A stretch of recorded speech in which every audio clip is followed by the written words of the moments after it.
The landlord's wife climbed the stairs of the apartment building in Nagoya's Nishi ward and knocked. No answer. She pushed the door open. The television was still on, playing a variety show to an empty room. Then she looked down. Namiko Takaba, 32 years old, lay face down on the floor, stabbed multiple times in the neck. Beside her, completely unharmed, sat her 2-year-old son, Kohei, too young to understand what had just happened to his mother. Namiko Takaba was a housewife living a quiet life in central Japan. Her husband Satoru worked during the day. On the morning of November 13, 1999, she was home alone with their toddler. Sometime around noon, someone came to that apartment door. They brought a knife. By the time anyone found her, Namiko had been dead for hours. The killer, however, had not escaped clean.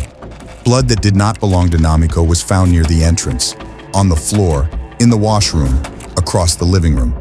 The attacker had been injured during the assault. Namiko had fought back. A half-consumed probiotic drink bottle, not purchased by the family, was found at the scene. Witnesses in the area described seeing a woman, apparently in her 40s or 50s, walking near the building with what appeared to be an injured hand.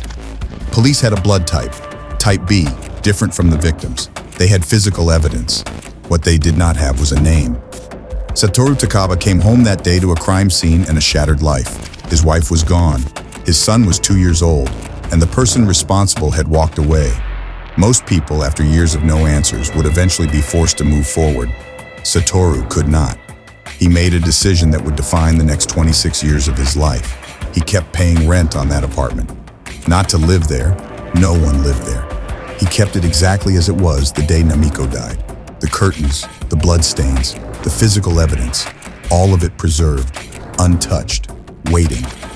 Over the course of more than 2 decades, Satoru spent approximately 22 million yen, around 145,000 US dollars, maintaining what had become, in effect, a private crime scene. He believed that forensic science would eventually catch up to the evidence sitting in that room. He was not wrong. But the path to that moment was neither straight nor short. Japan at that time had a statute of limitations on murder, 15 years. If no arrest was made within that window, a killer could walk free permanently, immune from prosecution no matter what was later discovered. Satoru refused to accept that. He joined a victims advocacy group called Sora no Kai and spent years lobbying the Japanese government alongside other bereaved families. In 2010, the Japanese Diet abolished the statute of limitations for murder entirely. Standing outside the chamber after the vote, Satoru fought back tears and said they could be happy for just a little while that evening, and that tomorrow he would go back to trying to find the killer. Kohei, the boy who had sat beside his mother's body at age 2, grew up, went to college, found work. In a television interview years later, sitting beside his father, he said he was grateful to have been raised despite how hard everything must have been.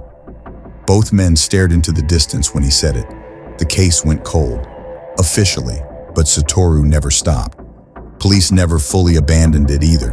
In 2015 and again in 2020, the Aichi Prefectural Police released composite sketches of the suspect based on eyewitness descriptions. In 2020, the National Police Agency attached a reward of up to 3 million yen for information. Then, in the spring of 2024, a new investigator took over the file. He compiled a DNA request list of 500 people, former associates, classmates, acquaintances connected to Satoru's past. One name on that list was Kumiko Yasufuku. She was 69 years old. She had been a high school classmate of Satoru's. They had been in the same soft tennis club. Investigators questioned her multiple times. She refused to provide a DNA sample. Then, on October 30th, 2025, she complied. Hours later, she walked into a police station and turned herself in. The DNA matched the blood from the apartment. The following day, Yasufuku was arrested. When confronted with the charges, she said 2 words: "That's correct." Investigators later revealed that she had lived for over 20 years in fear of this moment, unable to look at newspaper coverage of the case, dreading every anniversary of the murder. She had apparently known Satoru's work schedule. She had targeted Namiko while he was away. The 2 women had never met. In March 2026, following 3 months of psychiatric evaluation, Yasufuku was formally indicted. Prosecutors determined she was mentally fit to stand trial. The apartment in Nishi Ward, the one Satoru had kept paying for since 1999, had done exactly what he believed it would. The evidence inside it, preserved across a quarter century, had finally brought a killer to court.